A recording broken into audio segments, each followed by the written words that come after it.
Welcome to a brand new episode of the Fitish podcast. I'm Jenna, and this is my baby daddy, life partner, and now podcast co-host. I am Francisco, and I went from part-time to full-time Mexican. Yeah, you're the full-time Mexican side piece. Full-time Mexican side? Yeah. You're my side piece. Oh, wow. For this purpose. Babe. I don't have enough time for like a lot of side pieces. That's good, babe. You're my full-time side piece. I don't have anyone else. It takes a village, so I will not blame you. Yeah. Oh, what? To put up with me? No, it takes a village to be able to do all these life thing. This life. Yeah, to do this thing called life. Yeah. We have a lot to talk about this week. I know we took last week off. We need a break.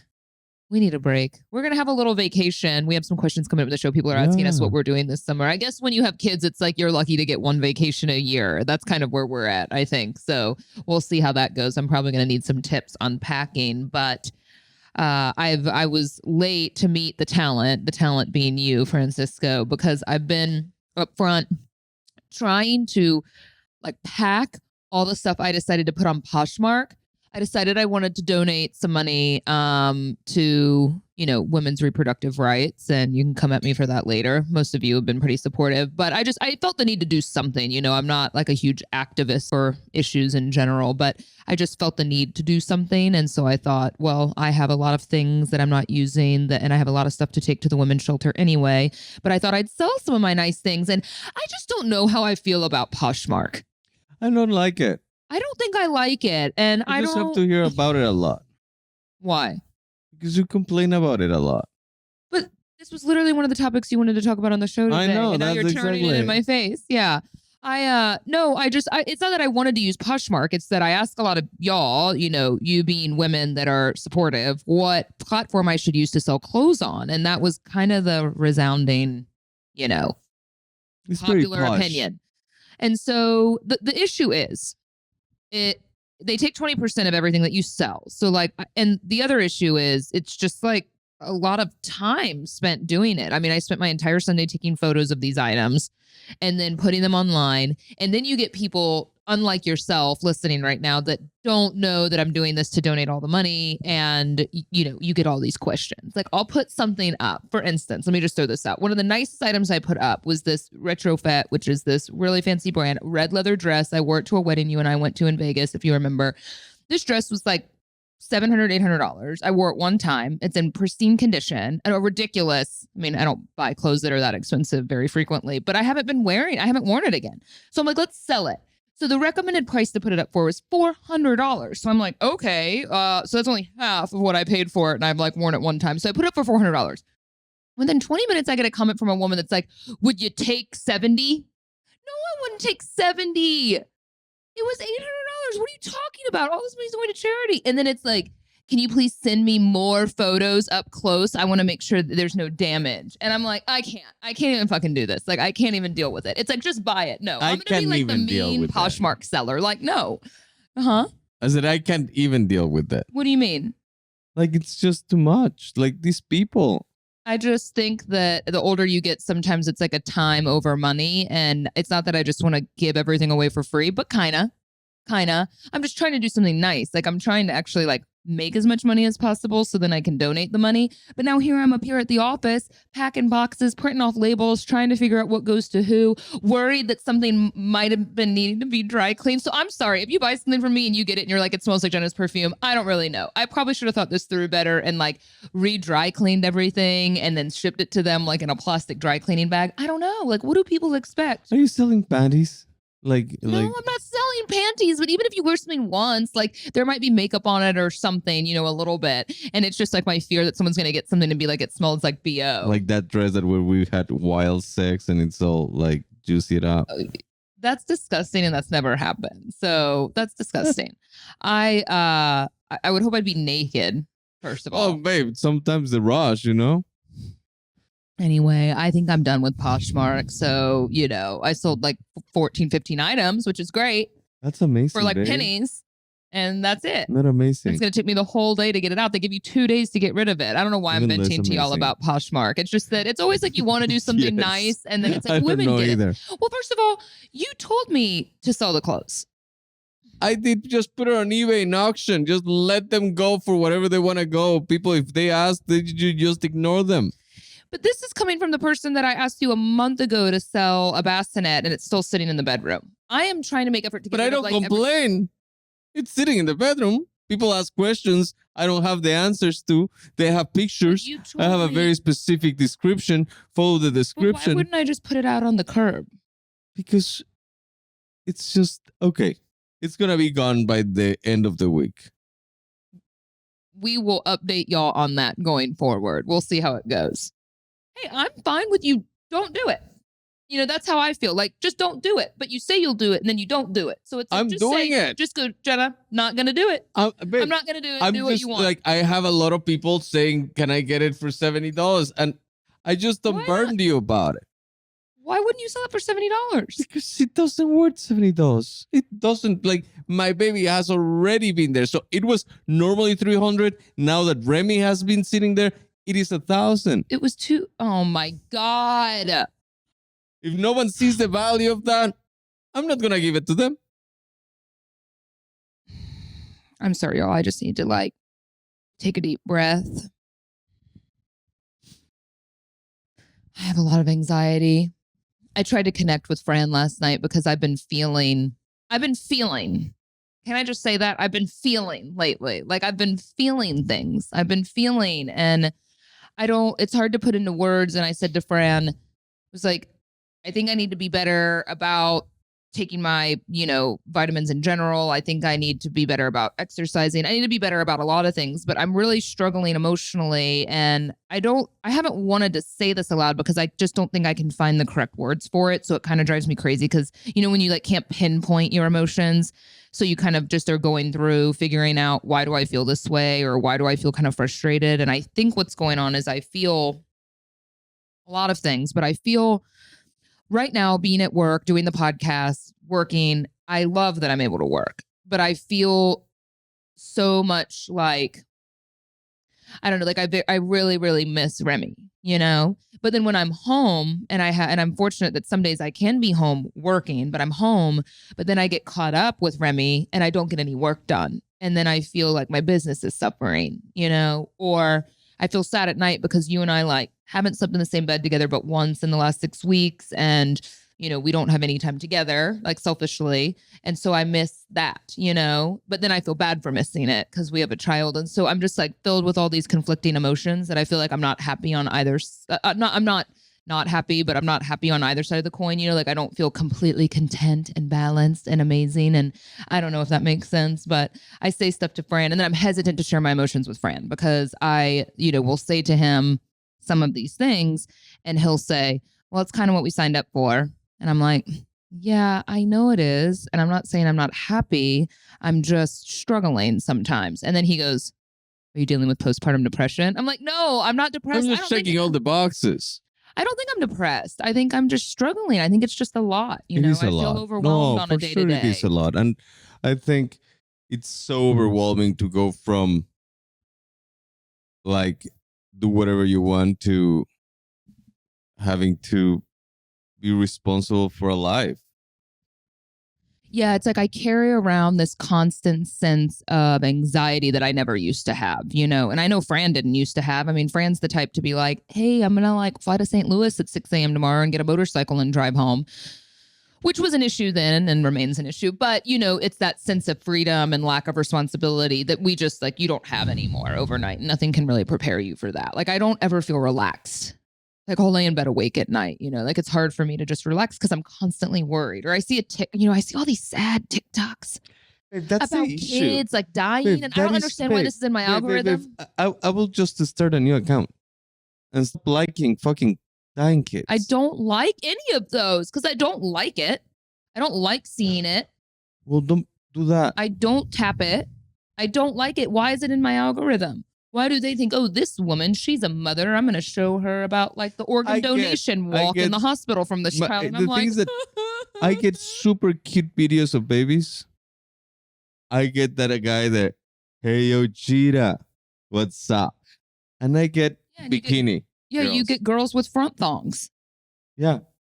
Like I literally see dying their babies vagina. here. See you. I look over at your TikTok and I see like full vagina lips, and like over here, I don't even know what I'm getting. I'm getting just like traumatizing videos. What happened after the vagina lips? What comes out? Yeah, I don't know. It's Just crazy. Like, but I don't know. Like, I don't like those vagina lips either. Mm-hmm. Well, then, so how does it apply to me? It's my fault that I'm getting these videos, but it's not your fault that you're getting vagina lips. Well, but I'd much rather you get vagina lips all day long. You know, something I have been taking that makes me feel a lot better, at least when it comes to my stomach, gut health. Gut health's become a very popular expression, but it's very important. And you're kind of someone, Fran, that talked to me a lot about gut health because you've had some issues in your life. And Ritual has a newer product they launched called Synbiotic Plus, which is like a probiotic times a million. It's like a superbiotic.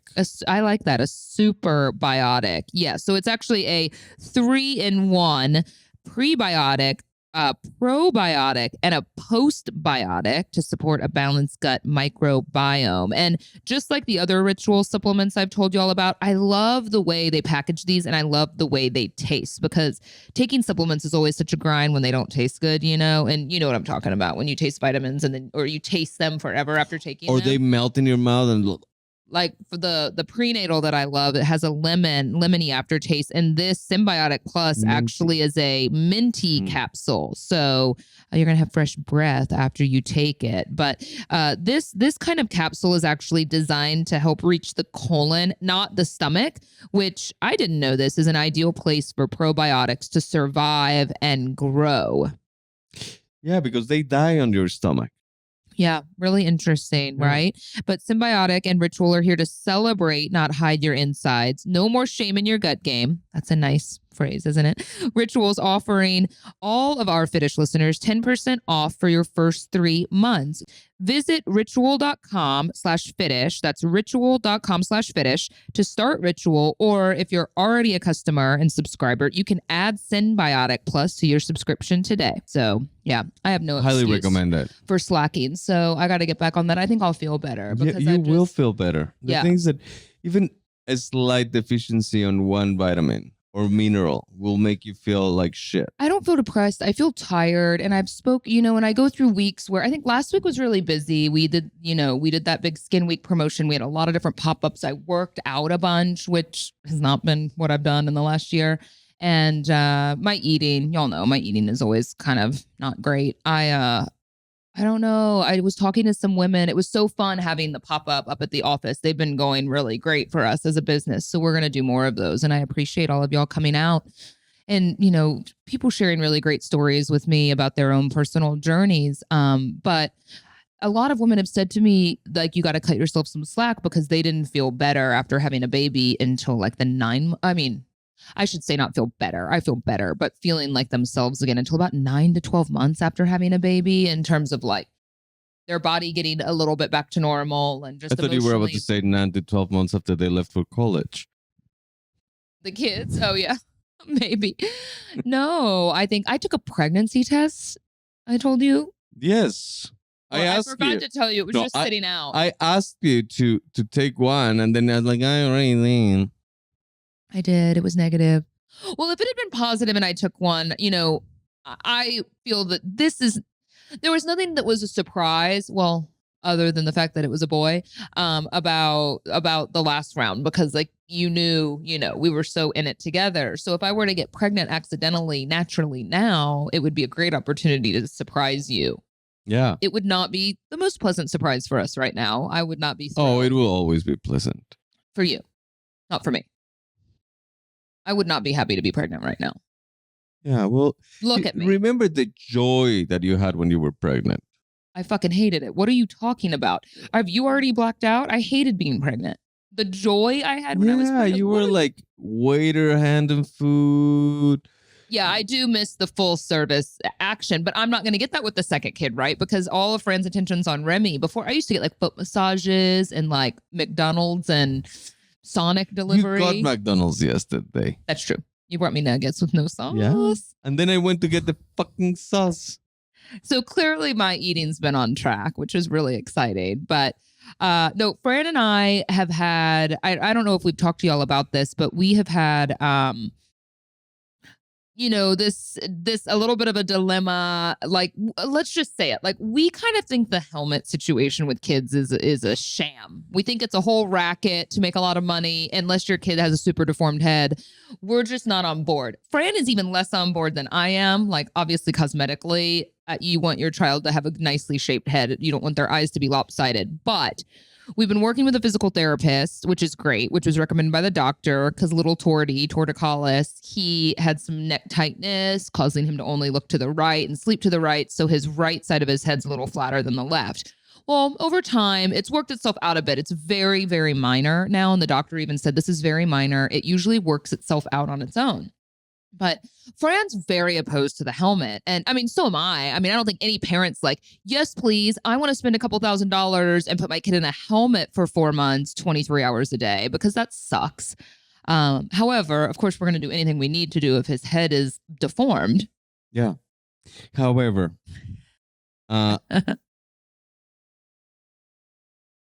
correct me if I am wrong, which I know you guys will. And you will. And everybody will. What? I've never seen in any other country kids using a fucking helmet. They don't do it in Mexico? I've never seen a kid in Mexico using a helmet. Well, okay. And I think this is... I have a reasoning for, I don't know every country, but we got to get back to basics for a second, okay? Because Europeans, I do know for a fact, they don't strongly encourage kids to sleep the way that we do. So the reason that you and I grew up with okay heads is because at that period, it's a little fucked up, but well, right, but we slept on our stomachs growing up. But then, the Academy of Pediatrics came forward and said, to decrease the rate of SIDS, kids need to sleep on their backs at all times with nothing in the crib. Now, of course, we know from studies over 50% of parents, which I kind of wish this was us too, co-sleep with their child. And a lot of people just don't like to publicly admit it because they get shamed, because it's recommended that kids sleep alone on their back in their crib with nothing around. However, that's why their heads get flat, because before we were sleeping like on our faces and on the side of our faces, so our soft heads weren't getting flat.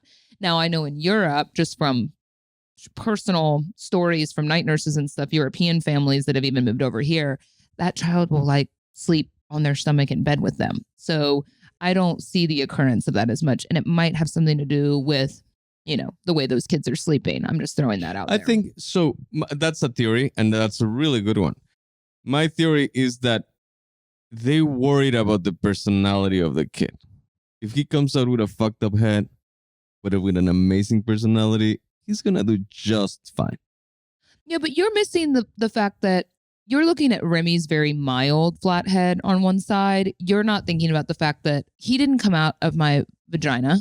He came out, he didn't come out the birth canal. I saw exactly where it came out. Because usually when babies come out that way, that's why their head's soft. Like some babies get very deformed heads because of that, right? That slowly morph back, but some of them don't. So there's that issue too. But some kids' head flattening is so severe that their eye is lopsided. Does that make sense? Like that this side of the head is flat, so this eye is soft. Wow. That's why they need a helmet. Well, I spoke to someone that I work with, and his son's head was so flat on one side. He's like, we had to do it, But I get it. Anyway, I do. I think it's a little bit of a racket when it's mild. I mean, they make a lot of money off of it, and we're just kind of like, we don't really want to do this. Like, I think we have gone above and beyond, and I will do anything for Remy. Except nothing. There's no exceptions when I said I will do anything for Remy. If you think that he needs a helmet, we'll get a helmet. I don't want to have to get him a helmet. And it does not count. It's not a motorcycle helmet. He does not get to go ride a motorcycle with you. Oh, he already got that helmet. No, that's not happening. On your watch. Yeah. That's a terrible thing to say. I'm just kidding, babe. I'm going to murder you. I'm on edge right now. I'm mad. You just made me super mad. Don't joke about that kind of shit. Taken back. I don't want him to ride a motorcycle. I don't want you to teach him to ride a motorcycle when he's a kid. It's so dangerous. Not when he's a kid. No. Teenage kid. I mean, I'm literally I don't even have to divorce you. I'm going to take him away and you're never going to see him again. You're not the Mexican here. What do you mean? We are the ones that take people away and never see them again. What do you mean? That's our fame. Like that's our expertise. That's what we do. What, like cartel Mexican? Yes. You're just putting out every week. It's just a new terrible Mexican stereotype. How does it feel that the white American girl stands up for Mexicans more than the Mexican, which is such a white American girl thing to do, you know? Well, I'm pretty sure we're better at disappearing people, okay? Just so you know, not a single one of you complained about Fran's racist stuff last week. Because it wasn't racist. You all wrote me like, it's true, Jenna, it's true. Yeah, so you should be super happy and super like, oh, wow, I have a non-stereotypical Mexican. Full hands on deck. Yeah, I know. I am appreciative. What do you want from me? You want me to get on my knees? No, sometimes. Not like that, but just like, and like honor you? From time to time. What do you want me to do? Well, everyone has Fran's back, and then we have this pop-up up here, and like people were telling me when they come up. I feel like we do these pop-ups, and y'all are so, don't take this the wrong way, what the story I'm going to tell you, but like y'all are so honest with me, and I think it's because you know me. You hear me talk all the time. You feel like we're close, which we are. You do know me. Now, I don't know you as well because I haven't, gotten to know you, but you do. You know me. I'm very like authentic in who I am, and but the things y'all say to me are amazing because you feel like you're my sister or something. So I had a girl come up to me. We were taking a photo and she goes, Jenna, girl, you need to get some sun.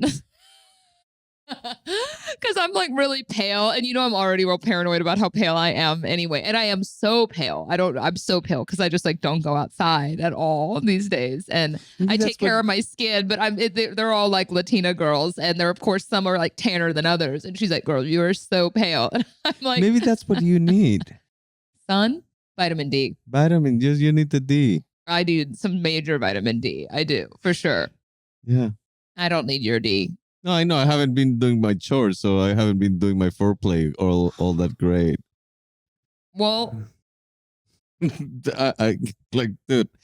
It's not worth it to you. It is worth it, The sex is so not worth it that you don't want to do your chores. Babe, it's just the foreplay. Like it's just I'm trying very hard to get on board with your. This is Fran's foreplay. We're laying on the couch. It's like 10 p.m. at this point. I'm like snoring, sound asleep on one side of the couch, and I feel he's like, hey, sexy, and I'm like, get off of me, and I go to bed. Like, that's his foreplay. It's like 10 p.m. and he like touches my foot, and I'm like, oh, it's fucking late. It's 7 p.m. Okay, whatever it is. We haven't seen double digits at night. Late, and I'm tired by that point. I don't know what the solution is, because like I'm much more of a wanting to have sex in the morning person, but you're never really available in the morning because you're with Remy or when Remy's awake, and you're definitely more of a have sex at night person. And I'm like so tired I can't even function. So like, what do we like do? Having a sex at any time, any second. Like right now, we can tell everybody to get out of here and we can get it on. Like, babe, I'm not like a scheduled sexer. You're not I guess I am at this point. I don't know when. You just put Remy down. Why don't y'all let us know how you make this work when you have a newborn? Like how do you carve out the time and what this looks like? I think we decided we're going to have Candy, like babysit one night a weekend or one night every other weekend. So him and I can like have a designated date night. Yeah. And some of the advice I read was actually to like be intimate before. Absolutely. Before you go on a date, because you're likely, like, if you have a drink and go on a date, you're too tired when you get home. So, yeah, we'll have to, so like 4 p.m. Yeah. On a Friday. I don't know. We'll figure it out. The bed is there for you whenever you'd like to join me again. Babe, I'm not in the bedroom because... You're just catching up. Fran does not sleep in the same bed as me these days. He sleeps downstairs with Remy. Yeah. So sometimes I sleep. Have you been sleeping? So last night we slept till 3, and then he woke up, and then I put him back down, and then he woke up because he has that bolster that we're using for so he turns one side, yeah, and he fucking hates it. Yeah. So trying to put him down with that thing on is just like hard. So at 4 p.m. we decided just to co-sleep, and we had a blast. At 4 a.m. Yeah, he just lays in my arm. We talked for a little bit. How was your day? Good. He loves it. He loves it. It's so hard because I bet as he gets older and we're not worried about him suffocating, I love the thought of sleeping with the kid, but then I realize probably how terrible over time that is for your relationship. I think it's napping thing. I think it's great. I can see it from both sides because I absolutely love it. But then if you let time pass, yeah, and he gets spoiled, and he's 3 years old, and kicking the shit out of you, 4 years old, yeah, and then 15 years old. No, my brother, he slept not in my parents' bed, but he slept in my parents' bedroom because my parents' bedroom had, like, you've seen it, it's like big. It's like it has a bed, and then it has like a living area. Yeah. He was sleeping in the couch till he was like 12. No. For reals. No. You think we're not having sex now? Imagine that. Oh, I'm pretty sure my parents didn't care. Oh my gosh. Well, That's you know why he's so fucked up. I think the stuff that's been sticking in my head is we're still trying to find a house to no avail. Like all the things that you need to consider that we didn't consider before we have kids. And maybe you don't tend to stress about it as much and you joke about riding motorcycles. Ride your heart out on those motorcycles, babe. Just make sure we have life insurance, huh? Yeah. What? I said you joke. You keep saying you joke about riding motorcycles. But hey, I mean, this is what's really important though. And I know that, talking about something like this isn't always the most exciting, but, Fabric Life Insurance is a sponsor of the Fitish podcast. And this is something that I know, but it's something that we really have to consider. I think when you go from being a single adult, I mean, everyone should look into having life insurance, period. But I have a feeling it's something not a lot of us consider until we have someone else to care for, whether you're getting married, right? And you have a partner or you start having children, then you're like, wow, I really should consider life insurance. And Fabric was actually built by parents for parents to help make it easier to manage your family's finances. It's all online. Everything's on your schedule. You don't have to schedule anything, make time for phone calls or appointments. You can just go apply online when it's convenient for you. And it takes less than 10 minutes for you to apply. See your quote, personalize your quote to fit your family's needs, and you could be offered coverage instantly with no health exam required.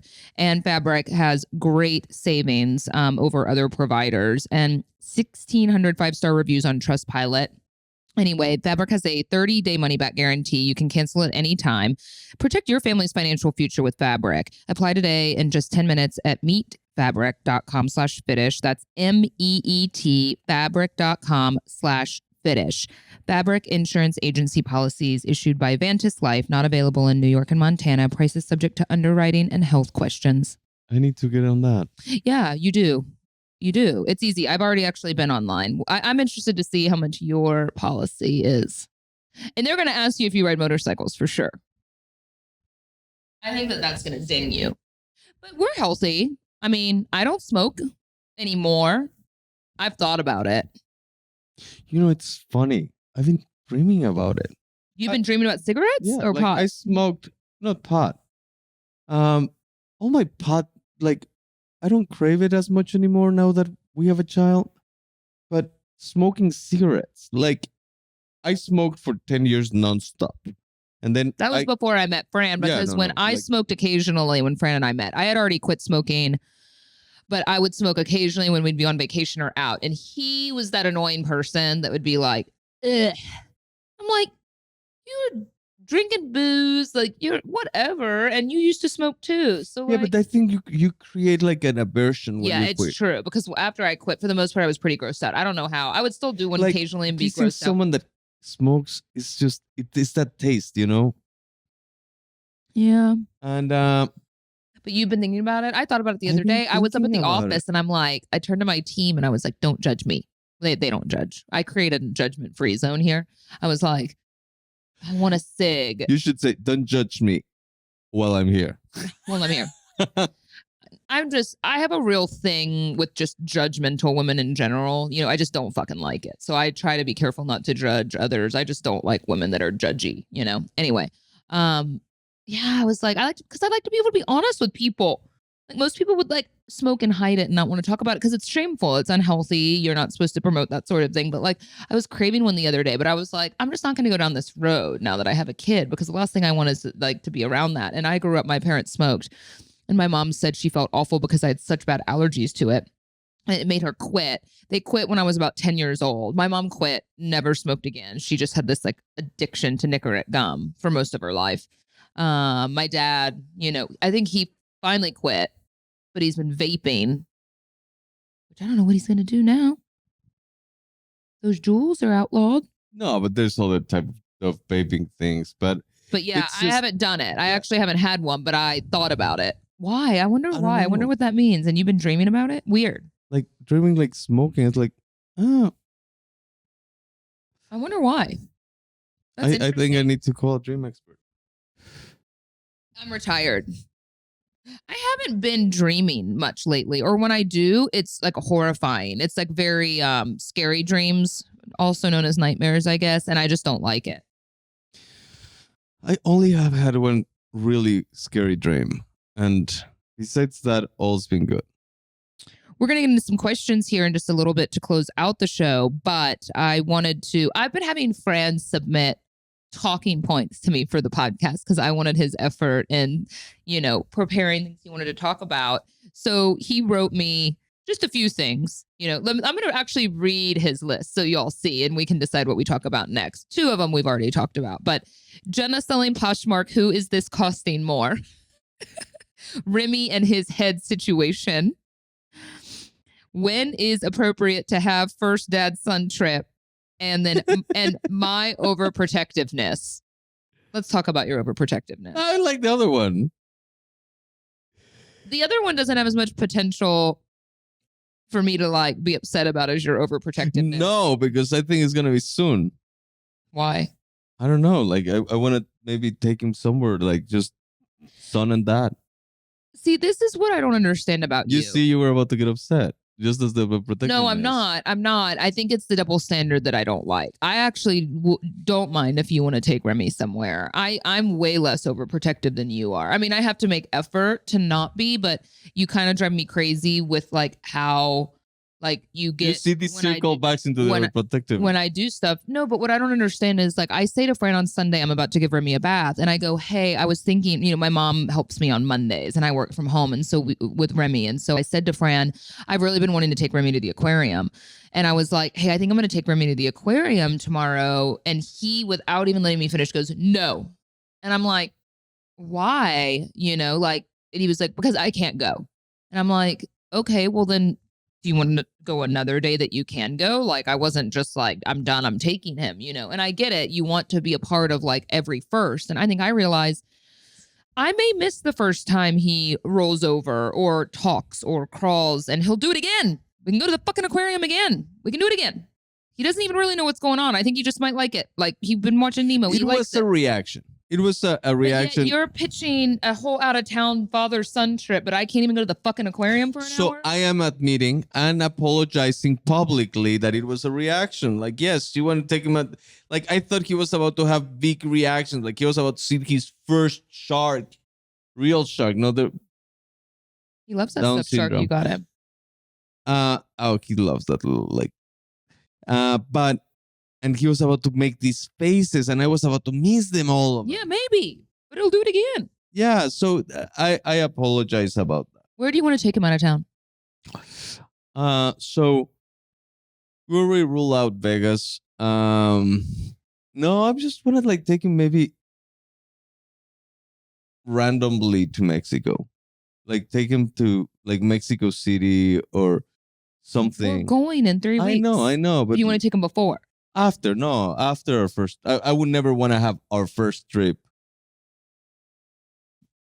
being just us. I want our first trip be all of us, but I would like do something like that, like take him to Guadalajara where all my mom's family is and meet my mom's there. You've never even taken me there. And take you also. Maybe we can okay. So it's the father, son, and this woman that had this child trip. Could be. Oh my God, Fran. Y'all, I am not doing okay. All right. I'm gonna like have an emotional breakdown right now. I'm just it's Fran and Remy's world and I'm just living in it. It is I went through a not. lot to have that fucking child. My hair is falling out. You're doing fine. I did my hair this morning and it's falling out and I know. I found like this ball. I thought it was a rat. I jumped. I was like, oh, it's Jenna's hair. You know what though? It is very normal to lose some hair and I'm lucky because I have like a good hair regimen going on, but it's a very normal thing. They say when you're losing hair after you're pregnant, you're not really losing. You're shedding. You're losing. You have a lot of hair that grows when you're pregnant because of the hormones. So it's kind of like all that new hair growth is just falling out. So it's a very normal thing, right? But I've really kind of upped my hair regimen in general. And a lot of people don't know this, but I tend to try to like not overdo it on the hair, like not overwash and that sort of thing, because I feel that my hair does better that way. And I know that we've talked about the benefits of Prose, the world's most personalized hair care system, for a while. And Prose is just great because you're customizing your hair regimen. So, for me, I'm postpartum. So of course I'm going to have a little bit of hair loss with Prose, or, I'm going to have a little bit of hair loss right now, just in general, but at least the texture, and knowing that I'm using good products when I'm washing my hair, is going to make a big difference. But, again, Prose is for men and women. Okay. Cause you're going to go take an online consultation. You're going to have this quiz.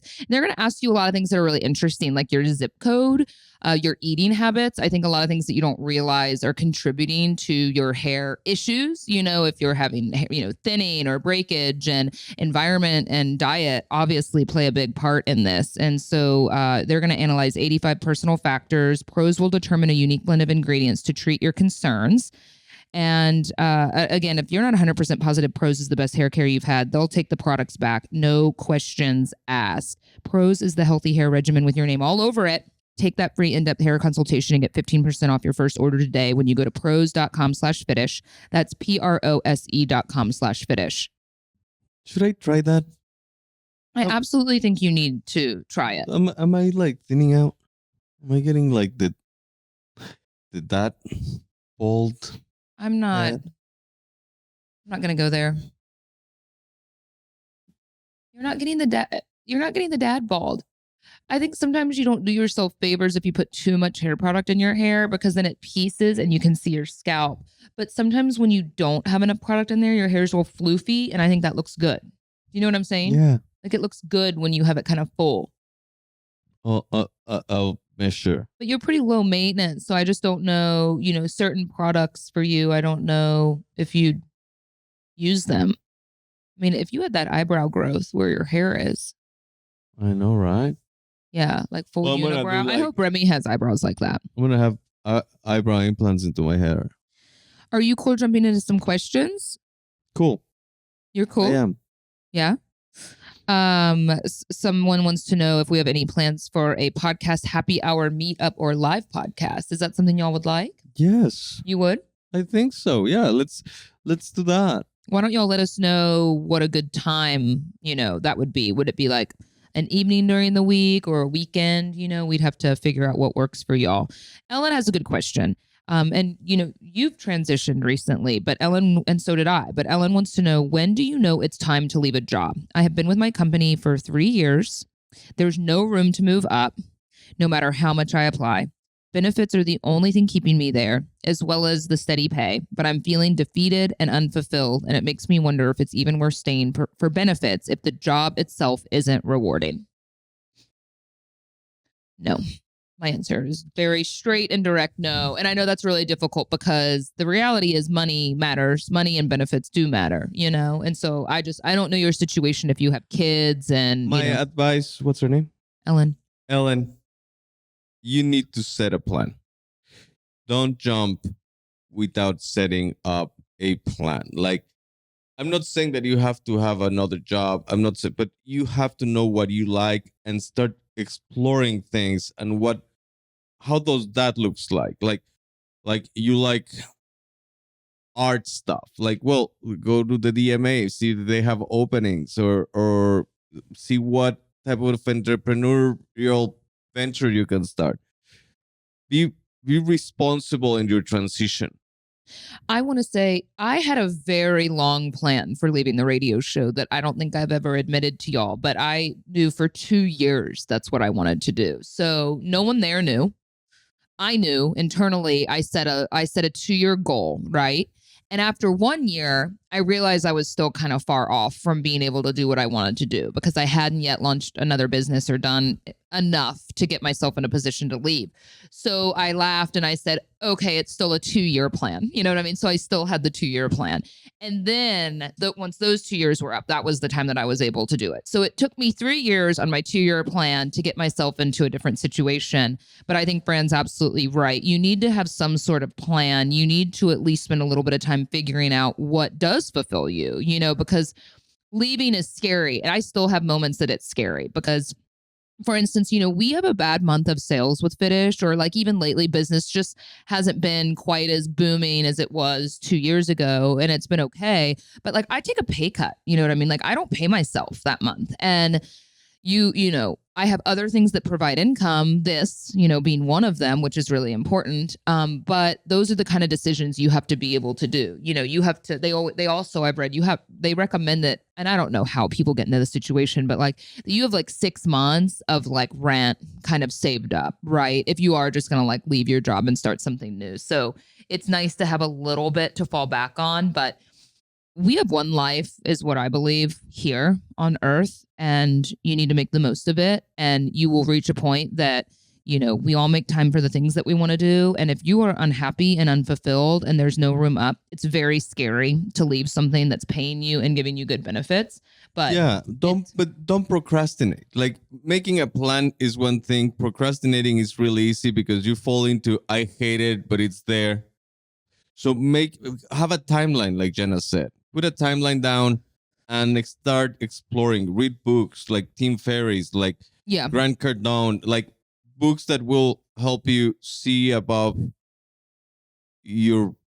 expand your mental horizon. I think the key to everything you said, other than being defeated and unfulfilled, and it's been 3 years, which I know isn't a very long time at a job, but when you say there's no room to move up, I mean, if that's a finite answer, like you will never be able to move up in your position, I don't like that. I mean, it's one thing to be a teacher and love to be a teacher, and you're going to be a teacher forever. But if your goal is to be a vice principal or a principal, or to be, to do something else higher up, and you're never going to have an opportunity, then to me, that's all the answer you need, because some people are comfortable being in the same position for the rest of their lives, but others that have different dreams, and that's great if people are comfortable, but you have to be in a place, and that's how I would feel. Once you've kind of hit a glass ceiling in what you're doing, you want to break through that. And I completely support that. I can't tell you, as scary as it was for me to leave a good salaried position with benefits and to do what I'm doing now, I still have days that it's very scary. But the pros outweigh the cons. There's a whole different level of life being fulfilled, and I think you need to always strive for being fulfilled with what you're doing. Yeah. Yeah, I agree. But it's scary. Oh, it is very And we scary. both work for ourselves now, and it's really hard. I mean, if Fran and I have a bad month, we're like, oh shit. It's so scary. It'd be very different if we had salaried jobs, but then again, I remember we could be miserable doing that and be working all day long and barely see each other and not have time I'm in at the same home. situation. Yeah. Yeah. Katie's question, let's see if we can understand this. Advice on support. My family's small business is vintage clothes, not really my style. So I don't know. So you just want to know how to support your family's small business, even though you don't like the small business, I guess is what she's asking. How do you support something you don't love? Well, just I think there's ways you have to find a way. I'm sorry, let me say it this way. You have to find a way to make the most of a situation, And so I don't know if we're approaching this question the right way, but I've hired girls, for instance, to work for Fitish who had experience somewhere else, and they're working for a clothing company that they like, they hate the style of the clothes, right? But they're learning skills that are applicable in other industries, you know. So it's almost like you have to find a way to support in something that you're good at, if that makes sense. Like you know, like I heard someone that was great at doing like newsletters, and she did newsletters for like Yeah, a maybe fashion brand social that was media. terrible, you know. Or Danny, I brought over here. Danny hated her job before, and Danny does amazing work here. And so many of the skills she learned doing something like it wasn't her style, you know what I mean? Like where she worked, like it wasn't her style of clothing at all, but so much of what she did was applicable here. So sometimes you just have to like find what you're good at Yeah. doing. It doesn't mean you have to love the product or love the style. Um, do we have any fun plans for family vacay in Mexico coming up? Yeah, we have. What?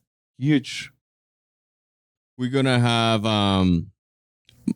we're going to be in Oaxaca, in Puerto Escondido, sometime in July and August. Yeah.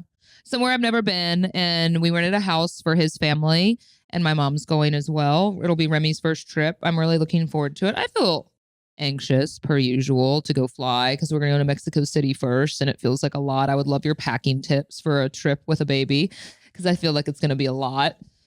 But it's fun. We're going to be celebrating your mom's birthday as well. So 60th. I feel like we need to plan something maybe. Yeah, no. She's turning 60, and she's really excited. I don't think we have done a family trip like this in ages. Like we did one back in November 2 years ago, but family members were missing and Remy wasn't around. So I think this is going to be very exciting. Someone wants to know our favorite date night that the other person has planned. Have I planned a good date night for you? Yes. What have you liked? Sorry, I don't prepare him with these questions, so he doesn't have all the answers. So, favorite date night? I would actually like to know this. I don't know what your answer would be. Your favorite date night? I like the simplest stuff. Really? Like, yes. Like you remember that time that we party? went? No, when we went to we went to the mansion and then we went to see that David Jarrow exhibit. Or when we started dating, that we went to the DMA and then we went to have sushi like at 5 p.m. Y'all notice everything he's listing has art involved? I mean, I knew he liked art, but no, I just like that dynamic. Right now, my favorite date night is the one we spend in the couch, just chilling. Like right now, it's the energy has gone towards a different direction. But I love anything that we do together.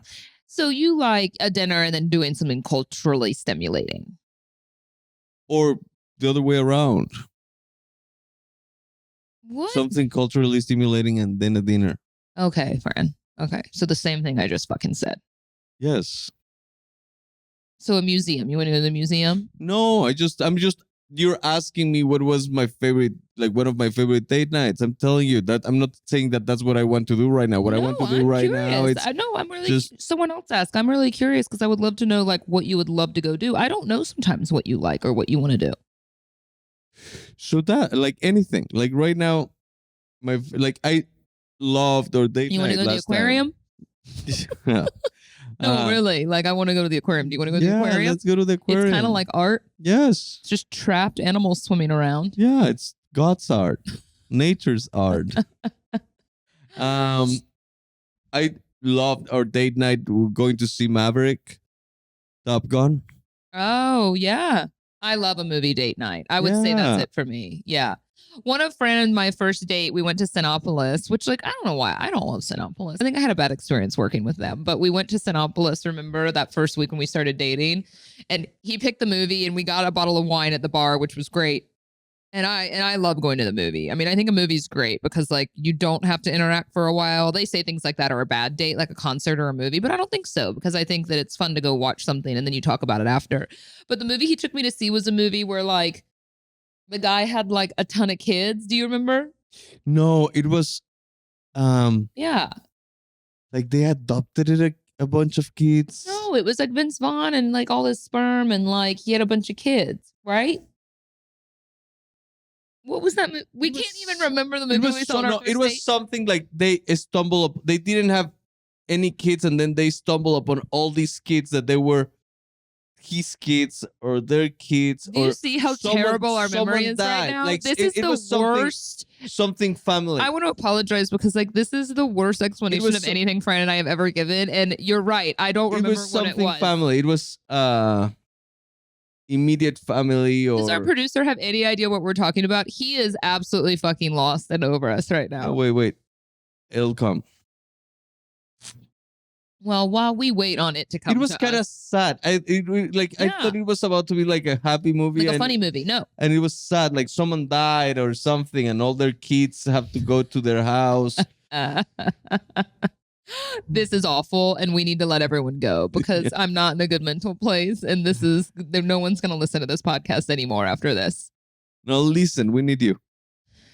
Well, thanks for joining us this week. We need more questions and give us some feedback on when you'd like us to do a live podcast experience because we could come up with something fun for that. And we have a couple of really fun ideas coming up. Yeah, we do. Yeah. Like what? I'm not going to go ahead and divulge them. He's lying to y'all. We have trivia. We have swap jobs for a day. Yeah, that's a good idea.